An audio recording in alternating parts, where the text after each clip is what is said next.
하나님 아버지 감사합니다. 오늘도 또 이 더위 중에 또 저희들을 또 이 강독회 자리에 또 모아주시니 감사합니다. 주여, 오늘 이 시간에도 저희가 귀한 또 진리의 또 이 모임을 통해서 참 주님의 은혜와 또 주님의 영광을 위해서 또 이 모임으로 같이 모인 저희 모두가 참 힘써 오늘 하나님을 아는 좋은 은혜의 시간 되게 하소서. 이 시간도 모든 걸 주님께 의지합니다. 의탁합니다. 감사하며 예수님의 이름으로 기도 올렸습니다. 아멘. 자, 오늘 이제 제8장 우리 도덕적 율법 십계명 해설 6번째. 율법은 하나님의 법이므로 우리에게 전적인 요구를 한다. 자, 그렇습니다. 율법은 하나님께서 우리 사람들하고 어떤 상의해서 만든 법이 아니죠. 율법은 그냥 하나님께서 전적으로 우리에게 너희들은 이 율법을 반드시 지켜야 한다. 이 율법에 따라야 한다. 훈계를 순종해야 된다. 하나님께서 아주 일방적인 전적인 그 요구를 하신 것이지 우리 사람하고 타협을 해서 우리 사람하고 뭐 의논을 해가지고 이 율법을 뭐 어느 정도까지 지키면 좋겠냐, 뭐 이 정도까지냐, 이게 이제 아니라는 거예요. 그래서 율법은 엄격해요. 뭐 조금도 율법은 틈을 안 줘요. 그러니까 이 율법이 우리에게 요구하는 게 얼마나 참 엄하잖아. 굉장히 엄합니다. 자, 이제 내용으로 들어갑니다. 그러나 주님의 율법을 더 자세히 해설하고 난 다음에 내가 이미 율법의 기능과 용도에 관해 설명한 것이 더 적절하고 유익하게 확증될 것이다. 그러나 우리가 개별적인 항목들을 다루기에 앞서 율법에 대한 일반적인 지식을 구성하고 있는 것을 먼저 살펴볼 필요가 있다.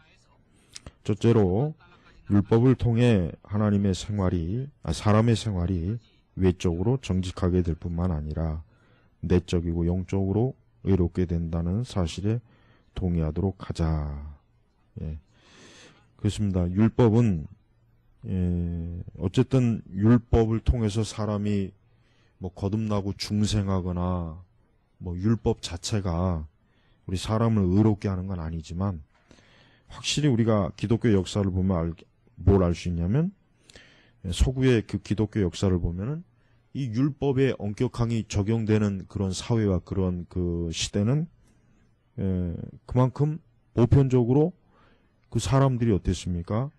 그 율법에 대한 그 두려움, 또 율법의 그 엄격성에 물들어 있기 때문에 어느 정도 굉장히 그 도덕적 윤리적으로 통제하기가 좋은 시대예요. 그러나 이제 이와 같은 것들이 확 풀어지고 난 다음에 서구 세계를 보면은 그냥 막 제멋대로 가잖아요.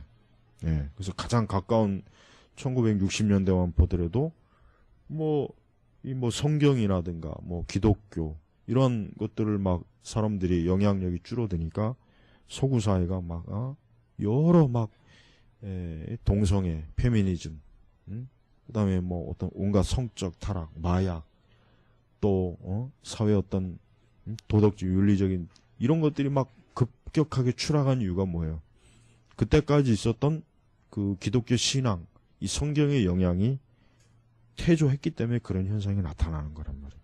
그러니까 우리가 이제 교회에서도 그렇습니다. 교회에서도 뭐 율법주의라고 자꾸 정죄하는데 그게 굉장히 교회를 어떻게 만들었냐면 교회를 무법지대로 만들어버린 거예요. 그러니까 교회를 신자들이 교회 하면은 하나님의 이 법, 하나님의 말씀, 하나님께서 다스리는 영역으로 굉장히 과거에는 옛날에는 굉장히 두려움을 가지고 그런 조심성이 있었는데 지금은 교회를 굉장히 아주 뭐 자유롭게 뭐 교회에서 자기 마음대로 막 해도 되는 것처럼 그렇게 알잖아요, 시대가. 이건 시대가 바뀐 거예요. 왜 그러냐?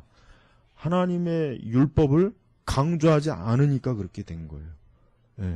그러니까 과거에는 교회라고 하는 것, 이 예배당, 교회라고 하는 것을 우리 신자들은 사실은 마치 꼭 하나님께서 이 예배당 안에만 마치 계신 것 같은 그런 생각을 가지고 이제 굉장히 막 그런 어떤 두려워하는 마음, 또 한편 하나님을 경외하는 마음을 가지고 교회를 출석했단 말이에요.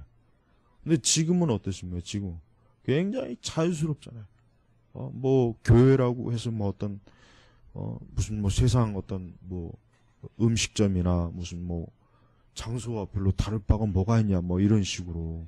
그러니까 확실히 율법을 강조하는 게 그렇지 않은 것보단 모든 면에서 유익해요. 우리가 율법주의로 흐르면 안 되겠지만 율법을 이렇게 완전히 우리 교회에서 신자들이 율법에 대해서 전혀 모르고 율법에 대해서 전혀 두려움이 없다면은 그냥 막 그냥 방임이 되는 거예요. 방임. 그러니까 자기 마음대로, 자기 멋대로. 그럼 교회가 어떻게 되십니까? 혼란해지죠. 교회가 혼란해지고 꼭 사사시대처럼 그냥 각자 다 자기 주장이 있어요. 어떤 하나님의 말씀에 딱 통일된 일치된 주장이 아니라 뭐 장로는 장로대로, 집사는 집사대로, 뭐 청년은 청년대로, 학생은 학생대로, 교회 오래 다닌 사람, 또 이제 갓 나온 사람, 뭐 남자 여자 그냥 중구난방으로 뭐 이렇게 하니까 교회가 어떻게 됩니까? 일관된 어떤 진리에 일관된 그런 모습이 안 보이니까 그냥 교회가 혼란스러운 거예요. 그래서 우리는 이 율법이 얼마나 우리 그리스도인들에게 얼마나 이게 중요한지를 정말 잘 알아야 돼요. 이건 정말 사실 가장 많이 강조해야 될 것 중에 하나가 바로 사실 이런 겁니다. 자, 계속합니다. 비록 그 누구도 이것을 부정할 수는 없지만 그것에 유의하는 사람은 매우 적다. 이런 일이 생기는 것은 율법을 수여하신 분을 바라보지 않았기 때문인데 그 성품에 의해 율법의 본질이 평가되어야만 한다. 그렇습니다. 율법은 하나님의 성품을 보여주는 아주 가장 표준적 그 바로미터예요. 그러니까 우리가 율법주의라고 자꾸 얘기하는 그 말이 그게 사실은 이게 오히려 교회를 파괴시키는 거예요. 왜? 율법을 자꾸 혐오스럽게 여기게 만드는 거잖아요. 그래서 사람들이 교회 다니면서 율법 하면은 뭐 머리를 흔들고 아주 마치 무슨 혐오스러운 무슨 흉악한 법인 줄 알고 자꾸 인식을 하죠? 그렇지 않죠. 왜?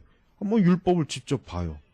율법이 얼마나 하나님의 거룩함과 하나님의 그 영광스러운 성품을 잘 반영하잖아요. 그러니까 이 율법주의라고 이렇게 자꾸 정지한 게 이게 얼마나 치명적으로 교회에서 이 하나님의 영광스러운 성품을 쫓아내버렸어요. 그 대신 인간의 타락한 본성의 그 나쁜 게 막 오히려 이제는 교회에서 그냥 넘쳐나서 그만 교회들의 상황이나 꼴을 보면은 정말 너무 지금 수준 이하의 저질이 지금 돼버렸단 말이에요.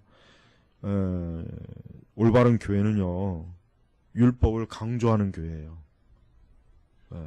율법을 정말 신자들에게 명확하게 인식시켜서 그 율법을 통해서 그리스도를 바라보게 하고 그 율법을 통해서 우리의 어떤 외적, 영적, 내적 이런 부분을 하나님 앞에서 좀 올바르게 바로잡는 게 이거 얼마나 좋습니까? 그러니까 이 율법주의라고 자꾸 이렇게 정죄한다고 해서 주눅들지 말고 오히려 더 그럴수록 하나님의 율법을 존귀하게 여기게 됩니다. 만일 어떤 왕이 칙령으로 간음과 살인 혹은 도적질을 금한다면 단지 마음속에서만 간음과 살인, 도적질하려는 생각을 품고 있을 뿐 실제로는 그런 행동을 범하지 않는 사람은 형벌에 매이지 않게 될 것이라는 사실을 나는 인정한다. 그렇죠. 그냥 단순히 내적으로 어떤 죄를 생각하는 것 가지고는 그 죄가 사실은 성립은 되지 않는 거죠. 지금 어떤 율법의 관점에서 보면. 즉 죽을 수밖에 없는 인간 입법자의 권한이 단지 외적인 정치적 질서에까지만 미치기 때문에 실제로 범죄했을 때를 제외하고는 그의 법령을 위반한 것이 되지는 않는다. 그렇습니다. 이게 이제 아까 바로 한 것처럼 이제 세상법의 한계죠. 한계. 또 구약적 관점에서 율법도 역시 실제로 겉으로 율법을 자기가 행동으로 범하지 않는 이상은 그 율법의 정죄는 받지는 않아요. 그래서 예수님께서 그 마태복음의 산상수훈이라든가 이런 부분이 뭡니까? 그 당시 유대인들이 너희는 하나님의 율법을 너희가 실제적으로 어기지 않았다고 해서 너희가 죄인이 아닌 줄 알고 있는데 사실은 그렇지 않다라고 예수님이 율법을 다시 올바로 해석하고 이해시켜줬잖아요. 지금 이제 그것과 연관되는 지금 내용입니다. 그러나 어느 것도 하나님의 눈을 피하지 못하며 또한 하나님은 외적인 모습보다는 마음의 순결에 더 많은 관심을 가지시는데 음행이나 살인, 도적질을 금하실 때 정욕과 분노, 미움, 이웃의 소유물을 탐내는 것, 속이는 것들을 금하신다. 왜냐하면 그는 영적인 입법자이심으로 육신뿐만 아니라 영혼에 대해서도 말씀하시기 때문이다. 그러나 영혼과 연관된 살인은 분노와 미움이며 도둑질은 악한 단심이며 탐욕이며 간음은 정욕이다. 그러니까 하나님께서는 이렇게 영적인 입법자, 사람들에게 이러한 율법을 하나님이 제정하시고 그것을 사람들에게 요구하시면서 이러한 것들을 지켜라, 따르라, 순종하라 라고 하나님은 그 입법자의 권위를 가지고 지금 말씀하시는 겁니다. 인간의 법은 우연한 발생이 아닌 목적과 의도와 연관되어 있다고 말하는 사람이 있을 것이다. 이 점에 대해 나는 동의하지만 인간의 법은 공개적으로 드러나는 의도에 지나지 않는다. 그들은 어떤 의도로 각 범죄가 행해졌는지를 결정한다. 그러나 그들은 은밀한 생각을 찾아내지 못한다. 그러므로 인간의 법은 단지 악행을 범하지만 않으면 만족한다. 그와 반대로 하늘의 법은 우리의 영혼을 위해 주어졌기 때문에 그 법을 올바르게 지키기 위해서는 처음부터 영원히 제재를 받아야 하는 것이다. 그렇습니다. 율법. 여기서 하늘의 법은 율법이죠. 그러니까 율법의 지금 영적인 관점을, 영적인 면을 지금 보여주고 있죠. 영적인 면을 보여주고 있단 말이에요. 그러나 보통 사람들은 그들이 율법을 멸시하고 있는 것을 철저하게 감추면서 그들의 눈과 발, 손 그리고 신체 모든 부분으로 하여금 율법을 준수하는 것처럼 보이게 만든다. 이게 이제 지금 예수님이 바리새인들에 대해서 회칠한 무덤이라고 한 게 지금 이런 걸 얘기하는 거죠. 그렇게 하면서 그들은 마음은 순종으로부터 멀리 떨어져 있으면서 하나님 앞에서는 하나님 앞에서 하는 일을 사람의 눈으로부터 도적적으로 감추기만 한다면 문제가 될 것이라고, 면제가 될 것이라고 생각한다. 그들은 살인하지 말라, 간음하지 말라, 도둑질하지 말라는 말을 듣고 있다. 그러니까 실제로 뭐 살인, 간음, 도둑질 하지 않았는데 뭐 어떠냐 이런 식으로 이제 사람들이 죄인들이 반응을 하잖아요. 근데 실상은 하나님께서는 그들의 그 마음, 그 중심, 그 영혼의 중심까지 꿰뚫어 보시면서 그들이 이러한 죄에 대한 그 의도, 마음, 그것도 하나님이 사실은 이제 정지하시는 거죠. 그들은 사람을 죽이기 위하여 칼을 빼어들지 않으며 창녀와 몸을 섞지 않는다. 그들은 다른 사람의 물건에 손을 대지 않는다. 거기까지는 그런 대로 좋다. 그러나 그들은 온 마음을 다 쏟아 살기를 뿜어내고 정욕을 불태우며 질투하는 눈으로 다른 사람의 소유물을 바라보며 탐욕으로 그것들을 삼키고 있다. 그 사람들에게 율법의 주요한 부분들이 결여되어 있다. 그 사람들에게는. 그렇다면 나는 이렇게 묻는다. 사람들이 율법을 제정하신 분을 무시해버리고 자신들의 비에 맞도록 의를 변형시켜버린 것이 아니라면 그토록 엄청난 어리석음은 도대체 어디에서 오는 것일까? 그들에게 대항하여 바울은 율법은 신령한 것이라고 역설함으로써 강하게 반대했다. 여기에서 그가 의미하는 바는 율법은 영혼과 마음과 의지의 순종을 요구할 뿐만 아니라 육신의 모든 더러움으로부터 정결하게 되어 오직 영의 향기만을 풍기는 천사 같은 순결함을 요구한다는 것이다. 율법은 하여튼 인간의 어떤 상황을 봐주질 않아요. 율법은 어떤 인간의 어떤 것도 눈 감아주는 것 없이 하여튼 무조건 우리에게 너는 이 율법대로 하여튼 흠이 없어야 된다. 너는 하여튼 이 율법대로 이 율법의 이 기준에 하여튼 무조건 이유 여하를 막론하고 여기에 맞춰야 된다. 한진 그 율법의 이런 엄격성은 참으로 우리 사람들에게 아주 완벽한 정결과 완벽한 순결함을 사실은 요구하는 것이에요. 그래서 이 율법은 이렇게 아까 율법은 하나님의 법이므로 우리에게 전적인 요구를 한다. 이 전적인 요구가 완벽한 요구다. 이제 완벽한. 조금도 우리의 처지를 봐주는 게 아니에요. 조금 더 우리의 이 죄성을 봐줘서 조금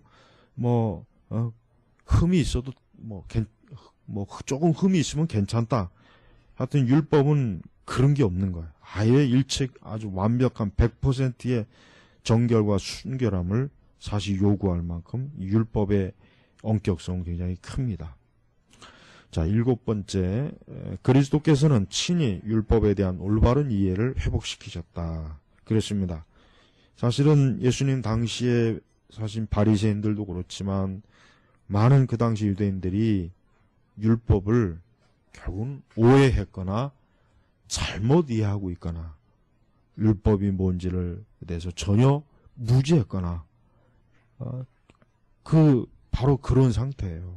그러니까 예수님이 친히 오셔서 예수님 당신이 율법을 폐기하러 오신 것이 아니라 율법을 완성하러 오셨다 하고 이렇게 말씀하신 이유가 그들이 잘못 알고 잘못 이해하고 있는 율법을 바로 잡으시려고 예수님이 오신 것이다. 그런 것이죠. 우리가 이것이 율법의 의미라고 말할 때 우리는 우리 자신의 새로운 해석을 제시하지 않고 최고의 율법 해석자이신 그리스도를 따른다는 것이다. 바리새인들은 왜곡된 견해로 백성들에게 영향을 끼쳤는데, 즉 율법을 거스리는 외적인 행동을 하지 않는 자는 율법을 성취하는 것이라는 것이다. 그러니까 바리새인들은 하여튼 문자적으로 하여튼 율법을 따라 지키기만 하면 그건 나머지는 아무 문제가 없다. 그러니까 예수님께서 그들의 마음과 생각을 아시고 그들을 참 많이 책망하신 이유가 바로 이런 이유 때문이죠. 그러니까 외적 그것만 이렇게 온전하면은 내적인 것은 하나도 문제가 안 된다라는 식이 그런 그 반응, 그런 바리새인들의 반응은 아주 예수님께서 아주 굉장히 크게 책망을 하신 거 우리가 복음서에서 여러 군데에서 볼 수가 있습니다. 또한 그는 그 형제를 미워하는 자마다 살인하는 자니라고 증거하셨다. 왜냐하면 그는 그 마음속에 분을 품는 자도 심판을 받게 되리라고 하셨으며 불평을 털어놓으면서 마음의 상처를 받은 표시를 나타내기만 해도 공의에 넘기게 되고 욕설과 저주로 분노를 터뜨리는 자는 지옥불에 들어가려고 하셨기 때문이다. 그러니까 예수님은 겉으로 드러나는 그런 외적인 행동을 가지고 예수님이 보시는 것이 아니고, 물론 그것도 보시지만 그들이 이면에 벌써 그들이 내적으로 그들이 어떠한 죄악된 생각과 계획만 품어도 벌써 이미 하나님의 계명을 어긴 것으로 하나님은 정죄하신다는 겁니다. 자, 이러한 가르침을 이해하지 못했던 자들은 그리스도를 또 다른 모세, 즉 모세 율법이 없는 것을 보충해 준다. 복음의 율법을 수여하시는 분이라고 추측했다. 복음의 율법의 완전함은 옛 율법보다 훨씬 더 능가한다고 일반적으로 말하고 있는 것은 어디로부터 온 것일까? 이것은 여러 가지 면에서 가장 해로운 견해다. 복음의 율법의 완전함은 옛 율법보다 훨씬 더 능가한다. 복음의 율법의 완전함. 약간 좀 이 문장이 좀 이해가 안 되는 문장인데, 이 복음의 율법의 완전함이라고 하는 것은 이 복음의 완전함을 얘기하는 거겠죠. 복음의 완전함.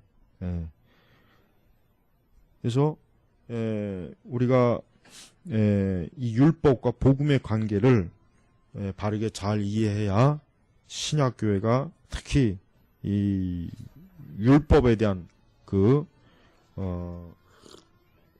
전혀 이해할 수 없는 그런 율법을 무시한다거나 아니면 또 율법을 지나치게 너무 율법 자체를 그냥 너무 해롭게 여긴다거나 이제 그런 것을 피할 수가 있습니다. 후에 우리가 모세 교훈 전체를 보아서 볼 때 이런 견해가 하나님의 율법을 얼마나 부당하게 모독하는가는 모세 자신을 통해 분명히 밝혀질 것이다. 이것은 조상들의 성결은 위선과 별로 차이가 없었다고 볼 수 있으며 저희의 유일하고 영원한 규범을 버리도록 우리를 유혹하고 있음을 의미한다. 이러한 오류에 대해 반박하는 것은 매우 쉬운 일이다. 그리스도께서 그 율법을 그 순전성으로부터 회복시키셨을 뿐만 아니라 회복시키셨을 뿐인데 그들은 그리스도께서 율법에 어떤 것을 덧붙였다고 생각한다. 그렇지만 그리스도께서는 율법이 거짓으로 흐려지고 바리새인의 누룩으로 더럽혀질 때 그것을 자유롭게 하시고 깨끗게 하셨다. 율법 자체가 오염이 되어 있거나 더럽거나 율법 자체가 문제가 있는 것은 사실은 아니죠. 그런데 이제 바리새인들은 율법 자체에 대한 그런 온당하지 못한 그런 생각을 또 저들이 가지고 있었단 말이에요. 그렇지만 실상은 예수님께서는 율법을 진정으로 율법을 가장 온전한 방식으로 이해를 시켜주신 분이에요. 그래서 율법 자체가 문제가 있는 것도 아니고 결국은 그렇게 율법을 이용하고 이해하는 사람이 결국은 문제가 있다는 것을 보여준 거겠죠. 자, 8번째, 올바른 의미에 이르게 되는 방법들. 자, 우리가 두 번째로 살펴보아야 할 그 사항은 십계명과 금지 조항에는 언제나 말로 표현되는 것 이상의 것이 포함되어 있다는 것이다. 그러니까 십계명과 이런 금지 조항, 하지 마라 이런 것들. 그러니까 단순히 어떤 하나님께서 그것을 무조건 하지 마라라는 것보다 거기에는 하나님의 명확한 뜻이 있다는 거, 명확한 뜻이 있으니까 그 명확한 뜻을 바르게 이해해야 된다. 이제 그렇게 알아야 될 것입니다. 자, 그러나 우리는 이 원리를 조정함으로써 그것이 우리에게 레스보스의 규칙처럼 되게 해서는 안 될 것이다. 이 규칙에 근거하게 되면 우리는 성경을 아무렇게나 왜곡하여 어떤 것이든지 우리가 원하는 대로 해석하게 된다. 이렇게 성경을 제멋대로 무턱대고 사용함으로써 그들은 어떤 사람들 가운데서 율법의 권위를 떨어뜨리게 하며 또 어떤 사람에게는 율법을 이해할 소망을 깨뜨려 버리고 만다. 율법의 권위와 율법을 제대로 이해하지 못했을 때 분명히 거기에는 큰 영적인 해악들이 분명히 있을 겁니다. 그러므로 우리는 가능하다면 우리를 하나님의 뜻으로 똑바르고 확고하게 인도해 나갈 어떤 길을 찾아야만 한다. 내가 말하는 것은 곧 우리는 해석하는 것이 언어 자체의 한계를 어느 정도 넘어가야만 하나님의 율법에 사람들의 설명을 부록처럼 덧붙여 놓는 것처럼 보이지 않고 오히려 율법 수혜자이신 하나님의 순수하고 확실한 뜻을 충실하게 나타내는 것이 될 수 있겠느냐 하는 것을 물어봐야만 한다는 것이다. 그러니까 우리는 율법이라고 하는 것을 그냥 어떤 마지못해 하나님께서 그냥 사람들을 괴롭히고 그저 하나님이 엄격한 걸 보여주기 위해서 괜히 하나님이 그냥 이렇게 율법을 우리에게 제시한 것이 아니라 사실은 그걸 통해서 하나님 자신의 그 영광스러움, 그분이 얼마나 온전하신 분인지, 그분이 얼마나 참 거룩하시고 영광스러운지를 보여주는 그런 의미가 분명히 율법에 담겨 있다 하는 거죠. 그러니까 율법을 잘못 이해하고 이용한다면은 사실은 정작 율법의 목적을 하나도 모르는 거예요. 하나님 왜 율법을 주셨는데 그 율법의 바른 목적을 모르고 그것을 전혀 그것과는 상관없는 이상한 의미를 거기다 부여하거나 거기다 띄울 때 그건 잘못된 것이다 이거죠. 분명히 거의 모든 계명에는 명백한 제육법이 사용되어 있기 때문에 율법을 언어의 좁은 범위 안에서만 이행하려고 하는 자들을 비웃으면 사게 될 것이다. 율법이 하나님께서 우리에게 주신 그 원래 자리와 능력과 폭을 제한하는 그런 사람들의 어리석음을 얘기하는 겁니다. 그러므로 건전한 율법 해석은 언어의 한계를 넘어 서게 되는데, 그렇지만 어느 정도로 넘어서느냐 하는 것은 어떤 척도가 정해지지 않는 한 여전히 애매한 채로 남아있게 될 것이다.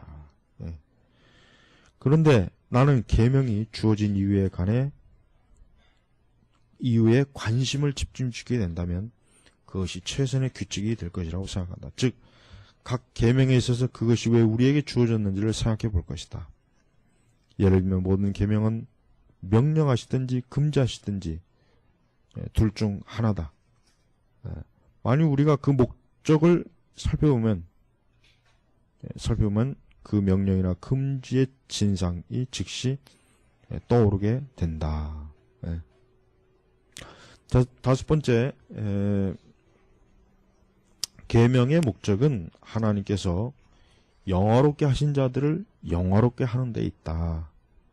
근데 계명의 실체는 이것이다. 즉 우리가 하나님께서 어떤 탁월성을 베풀어 주신 자들은 영화롭게 하는 것은 옳은 일이며 하나님을 기쁘시게 하는 것이라고 한다. 그리고 하나님께서는 그들을 멸시하고 그들을 거스리는 강팍함을 미워하신다는 것이다. 자, 첫 번째 계명의 의도는 하나님만이 경배를 받으셔야만 한다는 것이고, 그러니까 율법의 가장 첫 번째 하나님을 경배하는 것. 그러므로 계명의 실체는 참된 경건, 즉 그의 신성에 대한 경배를 하나님이 기뻐하시고 불경건을 묘하신다는 것이다. 그러니까 먼저 예수님께서 하나님을 먼저 경배하고 그 다음에 내 이웃을 사랑하는 것. 그러니까 율법의 그 두 강령, 이것이 성경 전체에서 가리키는 아주 핵심이라고 그랬죠. 그러니까 성경 66권을 요약하면 하나님을 사랑하고 내 이웃을 내 몸같이 사랑하라. 결국 이 말씀을 하신 거란 말이에요. 그러니까 첫 번째는 하나님을 경배하는 것, 마땅히 경배 받으셔야 된다는 것. 이게 참된 경건, 또 참된 하나님에 대한 영광스러운 기쁨, 이제 그런 걸 얘기합니다. 그리고 마지막으로 바로 이 사실로부터 다음과 같은 방식으로 다른 편에 대한 논증을 이끌어내야 된다. 즉 이것이 하나님 기쁘시게 한다면 반대 되는 것은 그를 불쾌하게 만드는 것이다. 그러니까 이게 율법의 의미, 율법의 그 불순종이죠. 쉽게 얘기하면 만일 이것이 그를 불쾌하게 만든다면 반대되는 것은 그를 기쁘게 만들 것이다. 그러니까 우리가 십계명을 예를 들면 하나님이 하라, 뭐 하지 마라. 그러니까 계명은 거의 대부분 하지 말라, 또 뭐 하라. 결국 이거로 끝난단 말이야. 그러니까 하나님께서 하라 그랬을 때 한다면 그걸 하나님 주님을 기쁘시게 하는 것일 거고, 하라 했는데 하지 않는다 그러면 당연히 하나님께서 기뻐하지 않는 거죠. 그래서 그리고 마지막으로 이 사실로부터 만일 이것이 그를 불쾌하게 만든다면 반대되는 것을 기쁘시 하겠다. 만일 그가 이것을 명령하신다면 다른 것을 금하신다. 만일 그가 이것을 금하신다면 반대되는 것을 명하신다. 그러니까 우리가 이 성경 말씀 자체가 명제적 진리란 말이에요. 성경 말씀 자체가 명제적 진리란 말. 그러면은 그 말씀은 확고하게 규정된 거예요. 규정된 것이기 때문에 임의로 사람이 그 말씀 계명을 뜯어고칠 수가 없어요. 시대가 바뀌었으니까 우리 좀 이렇게 좀 계명을 뜯어고칩시다. 뭐 시대가 바뀌었으니까 이제는 좀 하나님의 율법도 좀 고쳐 좀 시대에 맞게 좀 이렇게 좀 뭐 개정해야 되는 거 아닙니까? 이게 안 된다는 거죠. 그럴 수가 없다는 거예요. 그러니까 우리는 뭐 어느 시대를 살던 하나님께서 명령하셨으면 뭐 시대가 어떻게 돌아가든 뭐 시대가 그런 명령을 뭐 싫어하는 시대건 뭐건 간에 무조건 그 명령대로 따를 때 하나님 기뻐할 것이고, 또 하나님께서 어떤 금지의 명령을 내셨다면 역시 그것도 어떤 시대를 살건 하나님이 금지했으면 그건 무조건 금지된 거지요.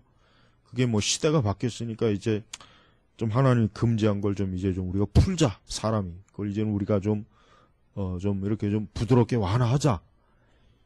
그럴 수 없다는 거죠. 그러니까 율법의 이 올바른 의미, 이것들을 율법을 올바로 이해하면서 그것을 순종하는 방식들에 대해서 우리가 이런 사전에 이와 같은 것들을 좀 알아둔다면 아마 율법을 우리가 순종하는 데 있어서 우리는 많은 갈등이라든가 어려움을 아마도 잘 이겨내지 않을까 생각이 돼요.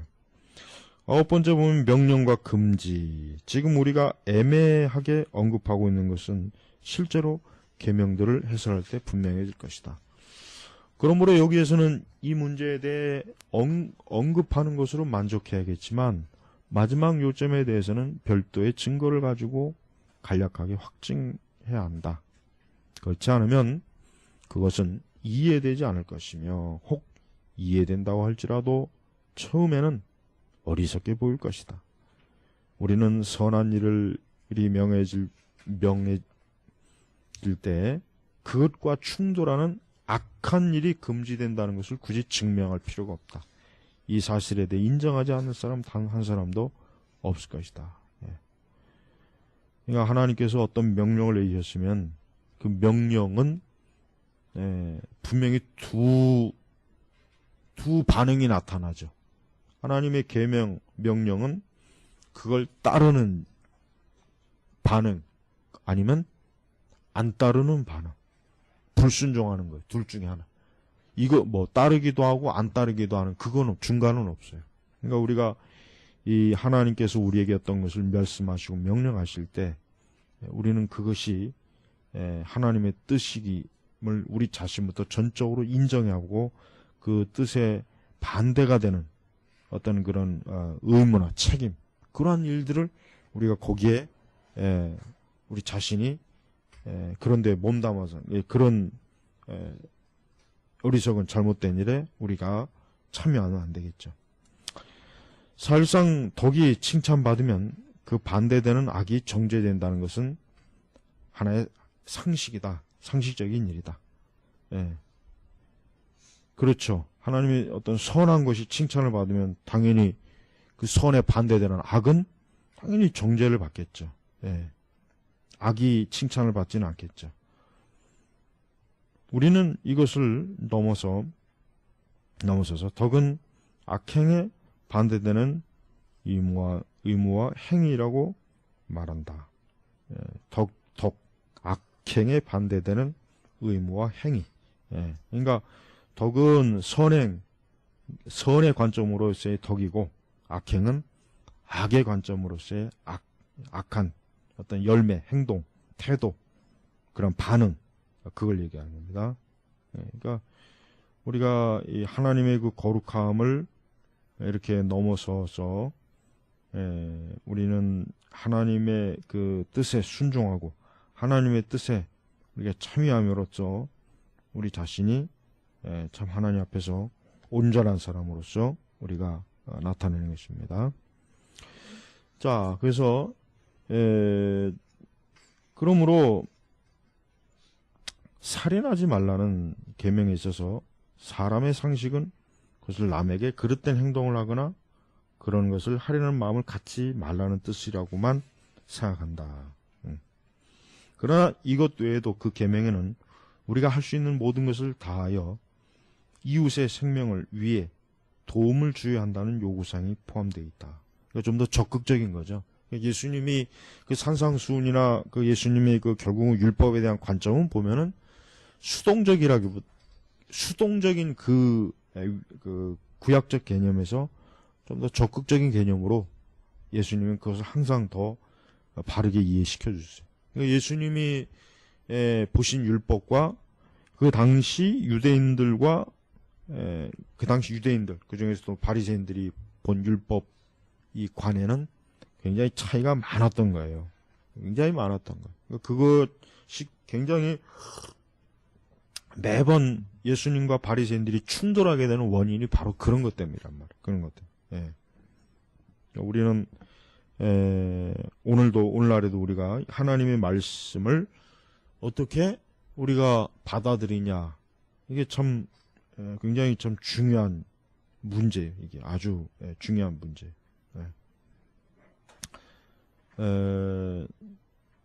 그러나 이것 외에도 그 계명은 우리가 할 수 있는 모든 것을 다하여 이웃의 생명을 위해 도움을 주어야 한다는 요구사항이 포함되어 있다. 그렇죠. 율법에는 사람과 사람 사이에 관한 것도 하나님이 계명을 주셨죠. 그렇게 이제 교제를 하라, 이제 그런 거죠. 나의 말이 비합리적이지 않을 것임을 다음과 같이 입증하고 싶다. 즉 하나님께서는 형제에게 부당한 손상을 입히는 것을 금하신다.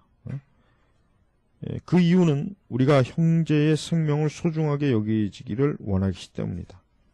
그래서 동시에 형제의 생명을 보존시키는데 필요한 사랑의 의무들을 요구하신다. 이같이 계명을 주신 목적을 보면 거기에서 계명이 명령하거나 금지하는 것은 무엇이든지 우리에게 언제나 밝히 드러난다. 그렇죠?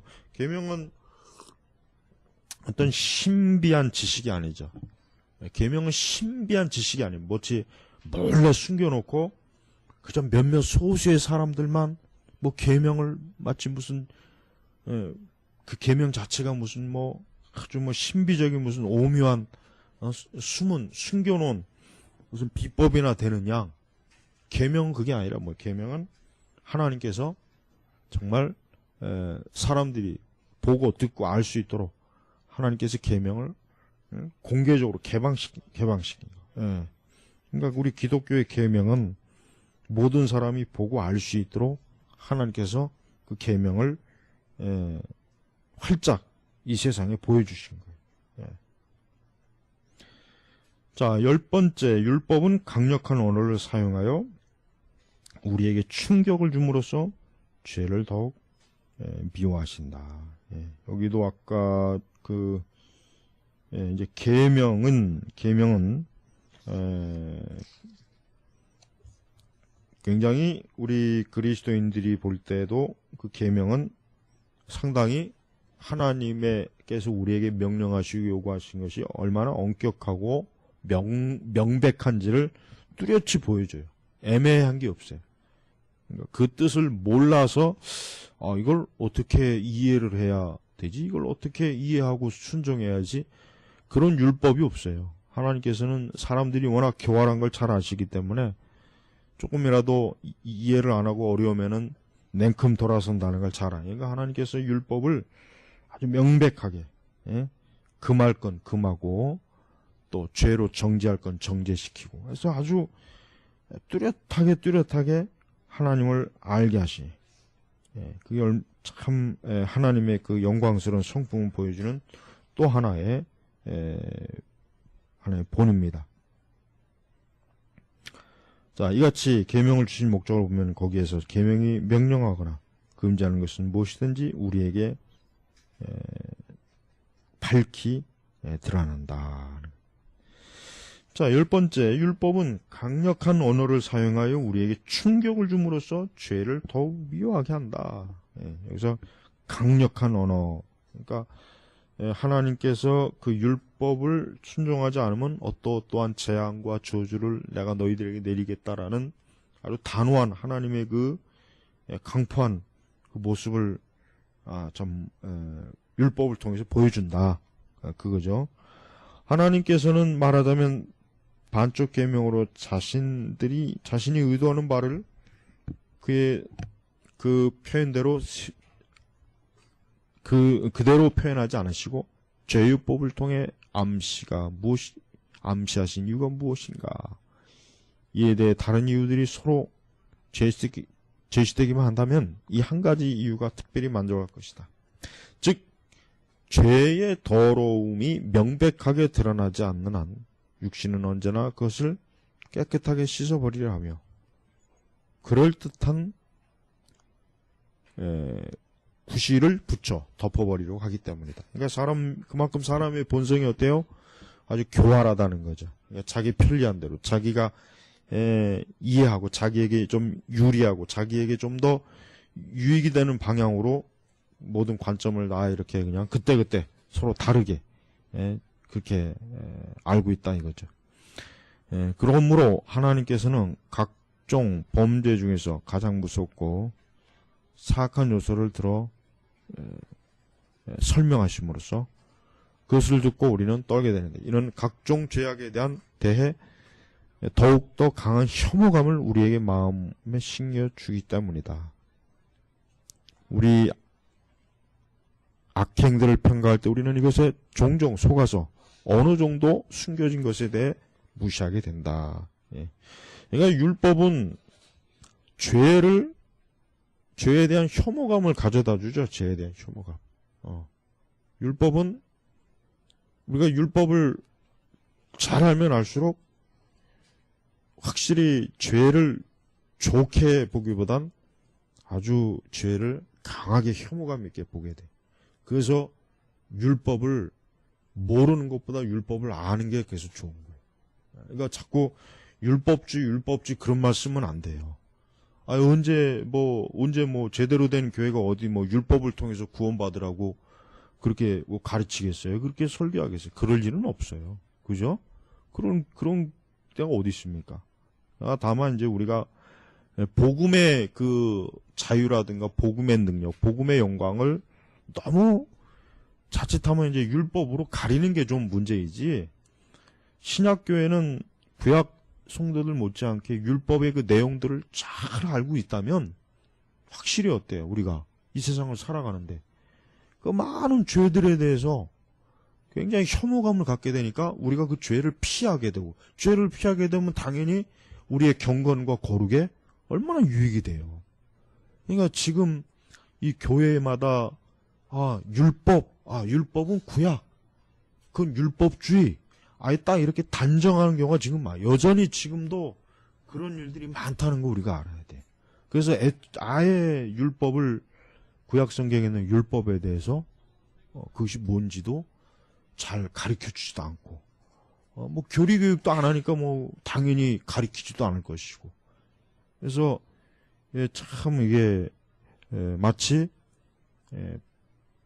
복음에 대해서는 그래도 좀 얘기하는데 율법에 대해서 얘기 안 하는 게 그게 참 어때요? 교회가 지금 현대 이와 같이 현대 이렇게 막 여러 죄악들이 막 물밀듯이 밀려오는 이러한 시대에 교회가 어때요?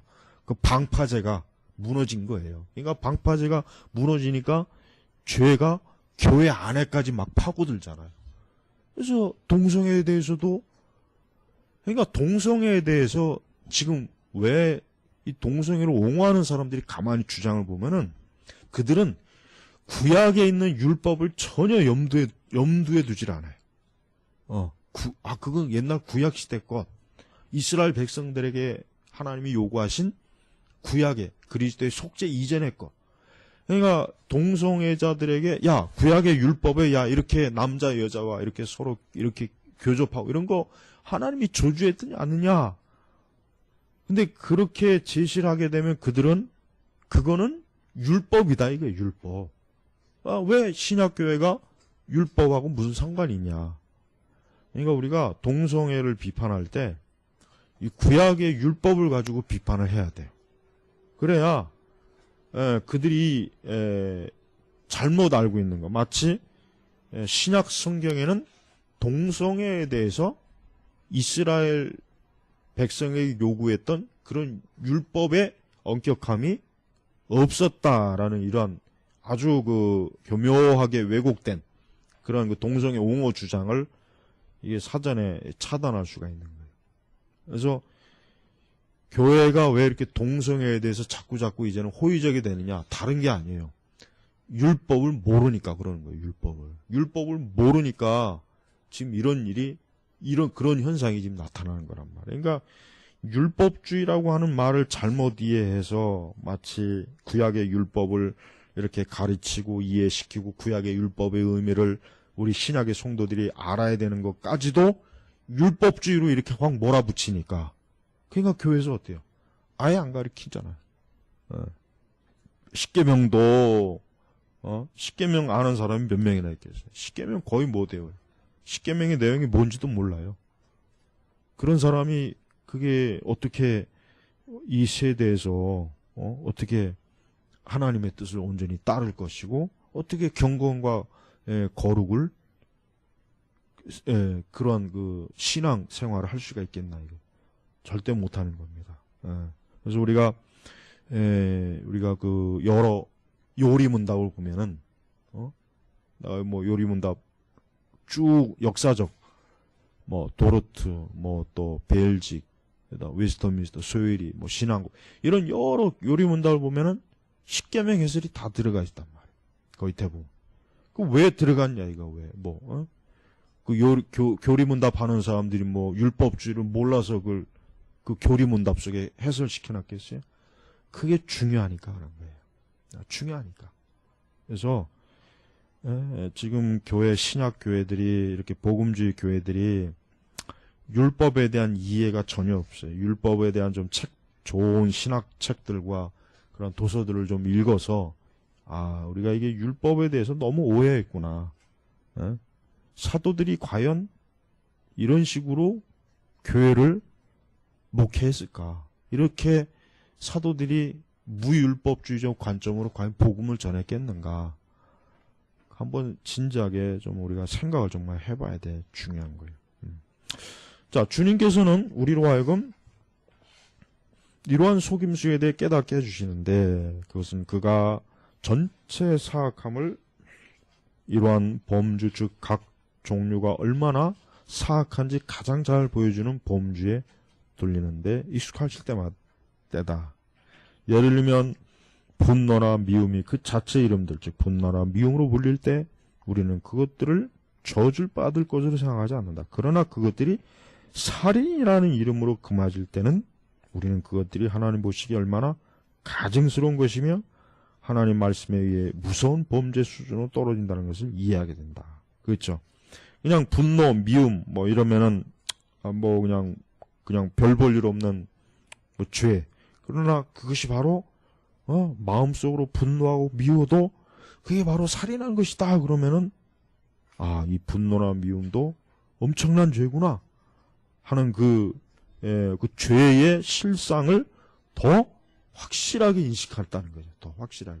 예수님이 바로 그런 의미로 예수님이 율법을 폐지하러 오신 것이 아니라 율법을 더 온전히, 그러니까 더 그 율법을 바르게 이해시키러 내가 왔다. 예수님 바로 그걸 얘기하시는 거란 말이에요.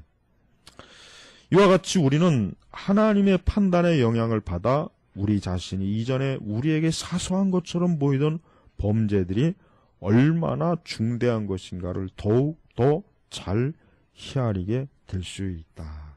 그러니까 율법은 하여튼 우리 그리스도인들이 율법을 알면 알수록 유익하면 유익했지 율법을 안다고 해서 율법을 더 많이 안다고 해서 뭐 복음의 자유함을 뭐 잃어버린다거나 예수 그리스도의 십자가의 구속의 그 복음을 거기에 뭐 문제가 생긴다거나 그럴 일은 눈꼽만큼도 없어요. 그러니까 우리는 이 율법에 대해서 더 많이 제대로 바르게 아는 게 중요하다는 그 강조점을 이번 기회에 좀 확실하게 좀 알면 좋겠습니다. 자, 11번째, 두 개의 돌판. 자, 세 번째로 우리는 하나님의 율법이 두 개의 돌판으로 구분된 의미가 무엇인지를 깊이 생각해 봐야 된다. 이것은 모든 분별 있는 사람들이라면 동의하겠지만 여러 차례에 걸쳐 상당히 타당성이 있는 것으로 인상 깊게 언급되고 있다. 그리고 이 문제에 대해 불확실하게 남아있지 않는 이유도 있다. 하나님께서는 그의 율법을 두 부분으로 나누셨어요. 그것에 전체의 의의를 포함시키셨다. 그 첫 번째 부분에서는 특별히 그의 위엄에 대해 예배드린 것과 연관된 종교의 의무가 다뤄졌고, 두 번째 부분에서는 사람들과 연관된 사랑의 의무가 담겨 있다. 율법에 그래서 우리가 보통 그 첫 번째, 두 번째 이렇게 하나님에 대해서, 사람에 대해서 이제 그 얘기죠. 분명히 의의 첫 번째 기초는 하나님을 예배하는 것이다. 만일 이것이 무너지게 되면 의의 모든 다른 부분들도 마치 부서져 허물어진 건물에 깨어진 조각들처럼 산산이 흩어져 버리고 되게 말 것이다. 그러니까 첫 번째 돌판이 깨지면 두 번째 돌판은 그냥 알아서 깨지는 거죠. 즉 그 얘기죠. 만일 불경건한 모독 행위를 통해 하나님의 위엄으로부터 그 영광을 빼앗아 버린다면 도적질이나 노략질로 사람들을 괴롭히지 않는다고 해서 그것을 과연 의라고 부를 수 있는가? 만일 당신이 신성모독으로 하나님의 지극히 거룩하신 이름을 망령되게 일컫는다면 음행으로 자신의 몸을 더럽히지 않는다고 해서 그것을 의라고 부를 수 있는가? 혹은 만일 하나님에 대한 기억을 말살하고 지워버리려고 애쓴다면 사람을 죽이지 않았다고 해서 그것을 과연 의라고 부를 수 있겠는가? 이게 중요합니다. 여기는 잘 표시를 해두세요. 왜냐하면 우리가 인간의 선행과 공로가 하나님을 올바로 믿고 알지 않으면 아무 소용없다는 얘기예요. 이게. 그러니까 사람이 그래요. 신앙이 없어도 굉장히 도덕적, 윤리적으로 착하고 아주 바른 사람이 있어요. 그런 사람들이 사실 많아요. 오히려 교회 다니는 사람보다 훨씬 그런데 굉장히 뛰어난 사람 많아요. 그러나 그렇다고 해서 그것이 과연 의가 되겠느냐. 지금 칼빈은 그 얘기를 하는 거죠. 그런 의미에서 우리가 우리의 선행과 우리의 의와 우리의 도덕과 윤리적 완전함으로 하나님 앞에 나는 이렇게 온전하니까 날 구원해 주시오. 나는 문제가 없으니까 난 천국으로 그냥 내 스스로 알아서 걸어 들어갈 테니까 받아주시오. 이렇게 할 수 없다는 얘기죠. 그죠? 굉장히 중요한 부분이에요. 이 부분은 잘 여러분이 아주 문장을 잘 이해하고 있으면은 전도할 때 복음을 거절하고 자기 그 선행과 의를 추구하는 사람한테는 요 문장을 잘 기억해 뒀다가 아주 이렇게 대화할 때 쓴다면 참 아주 효과적일 거예요. 틀림없어요.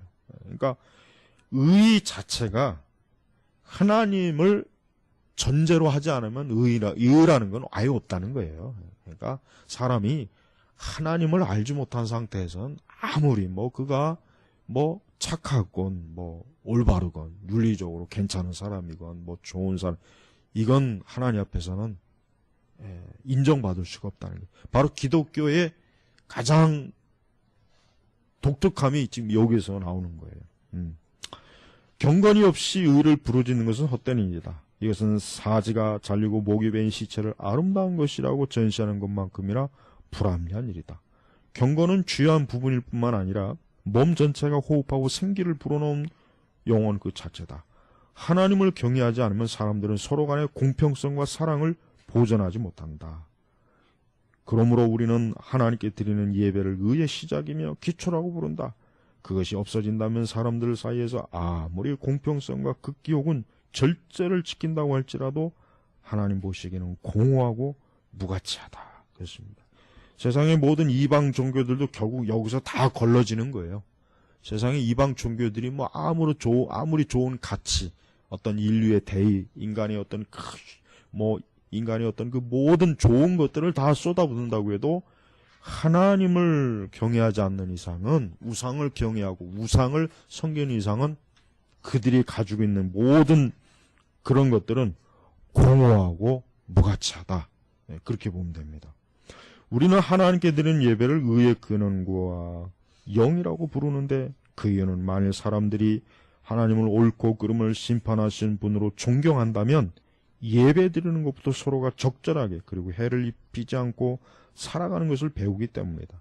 따라서 첫째 돌판에서 하나님께서는 경건과 종교의 적절한 의무를 가르치시는데, 그것에 의해 우리는 그의 의로움을 경배해야만 된다. 둘째 돌판은 하나님의 이름을 경외하는 것에 맞추어 우리가 인간 사회에 어떻게 처신해야 하는지를 가르치고 있다. 네, 그렇습니다. 아주 지금 이 11장 이 후반부가 굉장히 참 탁월하게 아주 칼빈이 굉장히 잘 아주 좀 이 교리의 아주 그 핵심을 너무나 잘 설명해 주고 있어요. 네. 이런 방식으로 우리 주님은 복음서 기자들이 언급하고 있듯이 전체 율법을 두 개의 주제로 요약하신다. 즉, 내 마음을 다하며 목숨을 다하며 힘을 다하며 뜻을 다하여 주 너의 하나님을 사랑하라. 와 내 이웃을 내 몸같이 사랑하라. 자유주의 신학과 자유주의 교회는 이 첫 번째를 싹 갖다 버리고 두 번째, 내 이웃을 내 몸같이 사랑하라. 이것만 추구하는 게 이 자유주의 신앙이란 말이에요. 또 인본주의적 신앙은 바로 요거예요. 사실 오늘날 복음주의 신앙이 점점 이 첫 번째 돌판을 무시하는 쪽으로 지금 많이 가 있죠. 그러고 나서 뭐 이웃과 함께, 지역 사회와 함께, 뭐 세상과 함께하는 교회. 첫 번째가 이미 확 무너졌어요. 첫 번째를 완전히 거의 무너진 상태에서 두 번째 굉장히 강조 많이 하잖아요. 마귀가 얼마나 지금 잘 속이고 있습니까? 여러분은 율법을 구성하고 있는 두 부분 중 하나는 예수님께서 하나님을 향하게 하시고, 또 다른 하나는 사람들에게 적용시키신다는 것을 알고 있다. 예. 이렇게 알아야 되는데 지금 이 교회는 이걸 지금 너무 많이 까먹고 있습니다. 예. 여러분 오늘 배운 것 중에 특히 이제 11장이 참 중요해요. 11장을 잘 이해한다면 얼마나 이 교회가 먼저 하나님을 경외하는 것이 바르지 않은 이상은 교회가 아무리 뭐 구제 사업, 뭐 선한 사업, 뭐 자선 사업, 뭐 이 세상을 위해서 온갖 일을 한다 해도 그거는 공허하고 무가치하다는 거. 이 교회가 정말 이걸 똑바로 정말 알아야 될 거예요. 자, 오늘은 여기서 마치겠습니다. 기도하겠습니다. 하나님 아버지 감사합니다. 우리가 성경의 진리를 체계적으로 그 순서와 위치를 바르게 한다면 확실히 교회나 우리의 신앙은 아주 참 가장 아름다운 참 열매로 주님께 바쳐질 만할 텐데, 지금은 그렇지 못한 시대가 되어서 참 혼란한 시대가 왔습니다. 저희가 기독교 강요를 통해서 이러한 부분을 잘 바르게 배워서 주여 우리가 하나님 앞에 참 하나님이 기뻐하신 흠양하실 만한 그리스도의 향기가 나는 하나님의 거룩한 백성들이 되게 하소서. 감사하며 우리 주 예수님의 이름으로 기도 올렸습니다. 아멘.